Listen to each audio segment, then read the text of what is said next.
How can I best prepare my children to face the world and balance conservative views without them becoming demonized for having them?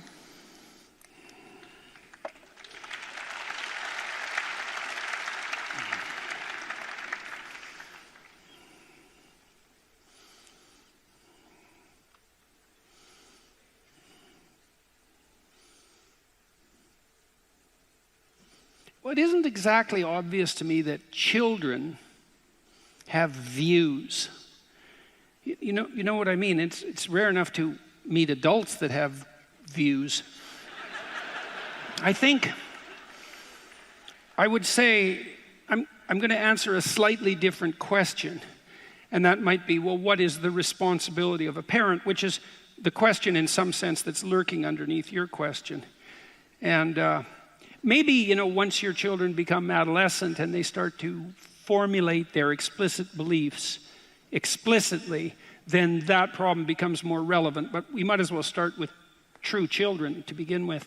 And we can do that in a way that is related to the topic of the lecture that preceded this. So I made a case that sanity is something that's an emergent consequence of a well-constituted social hierarchy. Now, that's not all it is, because we also made a foray into exploration of the utility of creative achievement. But we'll stick with the first part to begin with. So then you might ask yourself, well, what's the fundamental moral obligation of a parent? And the fundamental moral obligation of a parent is to encourage your children to be great partners in play. That's a good way of thinking about it. So the primary sources of socialization for your children, if you do a good job with your children, won't be you. They'll be their peers. And so that means that their selection of peers is of crucial importance. It also means that their acceptability or desirability to peers is of crucial importance. You might say, and this is certainly possible, the more socially desirable your children, the higher quality of peer they will attract. And that quality of peer would be associated in turn with the social desirability of those peers. Because you can imagine that a very highly socially desirable child has a multitude of choices with regard to friendships, right? Whereas an unpopular child is going to have very few choices or none, and is therefore also likely in those situations to have their choices restricted to equally unpopular children. And you might say, well, popularity isn't everything. It's like, yeah, what's your point? It's not everything. You shouldn't sacrifice your soul to transient popularity, but it's bloody well not nothing. And there are few creatures more miserable than friendless children. And that's a reflection of the fact that we're deeply social. So what is it that you should be attending to in relationship to the development of your children? Well, we could refer to a different rule. This is from book 1, and the rule was, do not let your children do anything that makes you dislike them. Okay, so let's think that through for a minute. First of all, to understand that rule, you have to admit that you could dislike your children. And you might say, well, no, I love them so deeply, I could never dislike them. It's like, you're a liar. So you dislike yourself. You dislike your wife. Like, dislike, man, that comes up a lot. And with your children, not only do you dislike them, you should. And so, why would I say that? Okay, so we already walked through the notion that there's sort of a target of behavior, right? That if you were functioning optimally, you'd be a good partner in play, you'd have balanced chaos and order properly, you'd be able to find your place in the social hierarchy, you'd be open to social feedback, people would want to have you around, and you would develop optimally as a consequence of that. So imagine that's a pathway. Imagine that to walk that pathway, you have to manifest a certain pattern of behavior. And that would be a pattern of behavior that would make you admirable and attractive to other people. And that admirable attractiveness is actually a marker of your prowess in walking that path. Okay, the same applies to children. Okay, so now imagine you have a mother and a father, and you take each of them in isolation, and you think, well, this woman, this mother, is pretty crazy. And you take the father and you think, oh, this father's pretty crazy too, and that's pretty much the state of affairs that obtains between any two people. But then you put them together and you think, well, their weaknesses don't dovetail. So one way of thinking about what happens in an optimal marriage is that two fragmentary creatures produce one reasonably coherent unity. And that unity emerges from the interplay of their personalities. And so your partner has some weaknesses and you have some weaknesses, and hopefully you buttress your partner's weaknesses and she does or he does the same thing for you. And you do that mutually and you capitalize on your mutual strengths, and together each of you is better than you would have been alone, because why be married otherwise? And more importantly, the union of the two of you makes something approximating one truly sane creature. And then you might say, well, if that creature is truly sane, then it's a microcosm of what's sane about culture. So you might think that what you're trying to do as parents is to mirror the structure of the social world to your children. And why? Well, because they're going to have to contend with the social world, right? They're going to have to move beyond you as soon as they're beyond basic infancy, especially by the time they hit about 3 years of age, because that's when children become truly social. The primary world they're going to inhabit is going to be the social world. And it's going to be primarily the world of their peers. And so they better be adapted to that world, or it's going to be, not only is it going to be rough on them and miserable because they're going to be alienated and isolated and lonesome and have no one to play with. It's worse than that, because what peers do when they play is to push each other optimally in relationship to development. So imagine that you're playing chess with someone and you want a partner to play with. What kind of partner do you want? And the answer is, well, you want a partner in play who's slightly better at the game than you are. And you might say, well, why? Because if they're slightly better than you, you're going to lose disproportionate number of the times. Why don't you just find someone utterly useless?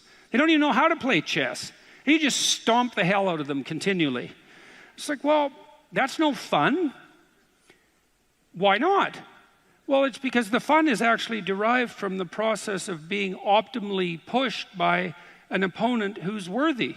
And worthy would mean they're not so much better than you that you just get ground into the dirt, but they're not so much worse than you that you can just stomp them without thought. You want someone who can contend with you, right? And interestingly enough, by the way, the Hebrew word for Eve, right, this helpmeet, that's the King James Version translation, it means beneficial adversary.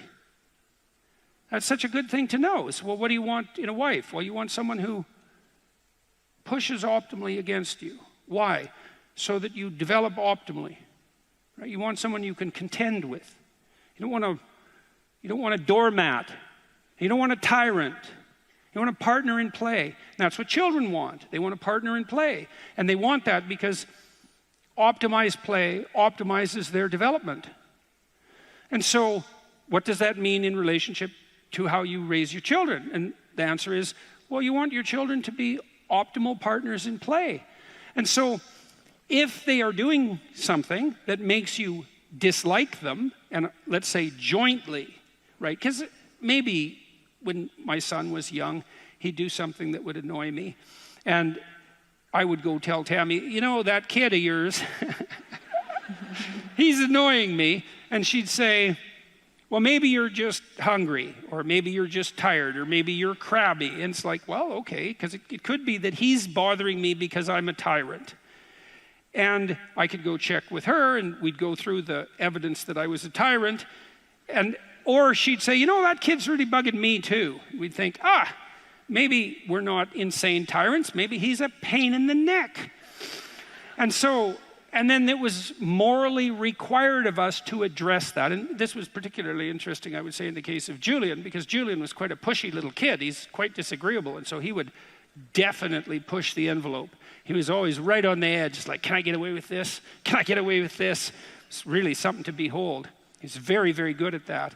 And so now and then that would go a little too far, and we'd find that we were not liking him quite as much as we might want to. And so then we'd get together and think, it's time to crack down on that kid. It's like, okay, so for the next 2 weeks, we'd lock arms. It's like, he's not getting away with anything, not one thing. If he deviates from the norm, from the optimal, let's say, 1 iota, it's like, we'll get him. And so we would fortify ourselves and do that. And that was one of the things that was so absolutely startlingly remarkable about that was every time we did that, he liked us better. He loved us. Yeah, it was really something. Well, and the reason for that was obvious, is we were actually paying attention to him, right? It's like, kid, stop being a pain in the neck. Well, why? Because other people will hate you. And that's not good for you, you know, and it's really not good for you. And so the theory was something like this. Look, man, we love you, and we can't stand you. So what do you think the people who don't love you are going to think about you?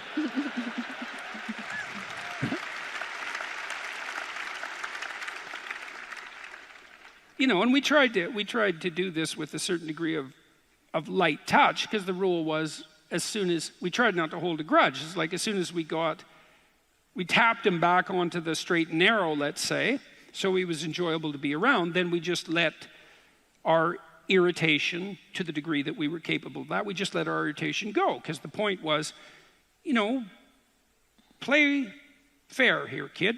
Be a good sport. You know, when we used to put him on the steps when he was pushing the envelope, he had quite a temper, and he'd sit there and mad, 2 years old, very mad. And the rule was, you sit there until you feel like being a civilized human being.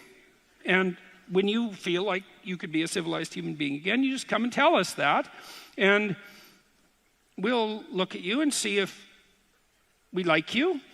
And and generally, the liking would return with a suitable display of contrition. You know, he'd get his act together, and then he'd come and say, well, I'm sorry, I'd rather have a good day. And then it would be genuine. You'd think, oh, I really do like this kid, and then away we'd go. And it was funny, because sometimes he'd be sitting on the steps just like enraged, you know, because he had a pretty good temper. He's a tough kid. And I'd go over and say, you ready to have a good day? And he'd go, not yet. Yeah. You know, and you might think that's mean. It's like, well, you know, the kid needs to express his anger. It's like, yeah, not if it makes everyone dislike him. Right? No, seriously. Like, you know, you see kids having temper tantrums in the supermarket. It's like, that's just not good for anybody. It's not good for the kid, because the kid, his developing integrated ego is then overwhelmed by the circuit of rage. That's what happens. And because a temper tantrum is an outburst of rage. And it's a defeat for the integrated ego of the child. It's exhausting, it's stressful, because anger is a very stressful emotion. It's really hard on the kid. It's not freedom to let your kid have a temper tantrum. There's nothing about that that's true. And it's not like I don't know that anger is useful, and it certainly needs to be integrated, and some integrated aggression, man, that's your best friend. But that has nothing to do with failing to help your child learn to regulate their possession by rage. And if they are tantrum prone, the probability that they'll make friends is zero, because what'll happen is, you know, they'll be playing a game with one of their friends, and they'll lose, which you're going to do 50% of the time if you play fair. They'll lose, then they'll have a tantrum. It's like, well, who the hell wants to play with a child like that? And the answer is no one. And so what happens is tantrum-prone 4-year-olds become socially isolated, and then they fall behind their peers, and then they're in like child jail, and that's permanent. It's really not good. There's a very nicely laid out literature on exactly that pathway of development. And so, well, so what do you do with your children is you see when they deviate from the spirit of reciprocal play, and you help tap them back into alignment.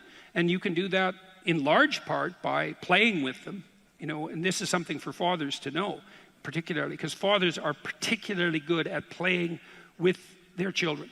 It's one of the things that fathers bring to the table. And that's especially true in relationship to rough and tumble, physical play. And fathers are very good, if they're not afraid and if they're not interfered with too much, at taking their children and pushing them to the limits of their psychophysiological capacity, which is what you're doing, by the way, when you're rough and tumble playing with a child, throwing them in the air, wrestling with them, you know, and children are so thrilled with that. They just can hardly stand it. They get so excited that it's almost unbearable.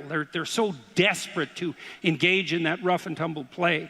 Like there's almost nothing they like more than that, and there's very little they need more than that. And, you know, you help the child explore the contours of their body, because if you're rough and tumble playing, you show them the difference between acceptable and challenging discomfort and actual physical pain, right? Because one shades into the other.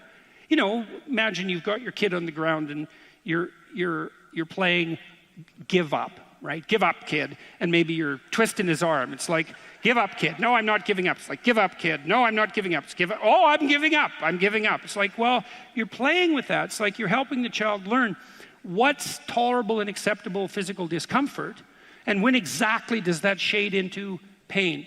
And unless they know that in a deeply embodied sense, they can't understand it in anyone else, right? It's really deep exploration, and they're going to do the same with you. Maybe you let them wrestle with you and you let them win, you know, because you should let the little rat win 30% of the time. You let them win. And, you know, you say, well, you can't put your damn thumb in my eye, and you can't elbow me in the nose, and you can't grab my glasses, and like, you can't be too whiny while we're interacting. Like, there's very tightly constrained rules, and you think, well, those are arbitrary. It's like, they're not arbitrary. Don't be a dimwit. Have you ever played with a dog?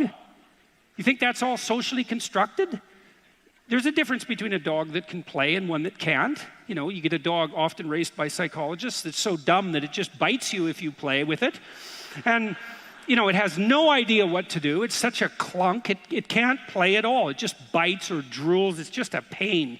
And then you get another dog that's well socialized, and man, that thing's ready to go. And it can indicate to you in a fraction of a second that it wants to play. It does something like that. It's a universal mammalian play signal. It's like, you want to go? It's like, yeah. It's like, whack. You can whack and you whack the dog just exactly the right amount, right? And the dog acts like it's been hit, but it knows it hasn't, and it pretends to tear off your arm because it is a wolf, but it actually doesn't. And it's like, the dog knows how to do this, and it wasn't socialized by, you know, it's not socially constructed. That's just insane. And a playful child is often very good at playing with dogs and other animals. And having a dog around is also a good way of helping your child learn to play. Because if your child can play properly, then the dog will be its friend, because dogs like to play. And so you're trying to enable that spirit of play. And I would say, if you're good at that, you don't have to worry about whether or not what people think of your children's opinions, because they'll be so damn popular that other people will listen to your children. And, you know, it's more complex once you hit the teenage years, because you start having to contend with the issue of explicit philosophy. But with regards to children, you want to encourage them to be the sort of people that other people really want to have around, who are always invited to play, right? And if you do that, man, they'll take care of themselves. And then you'll have done your job properly. And maybe they'll have the kind of friends that you would want for your children, and maybe they'll have the kind of friends that you want to have in your house. And wouldn't that be a good deal for everybody? So that's a good pathway to walk down, that pathway of play.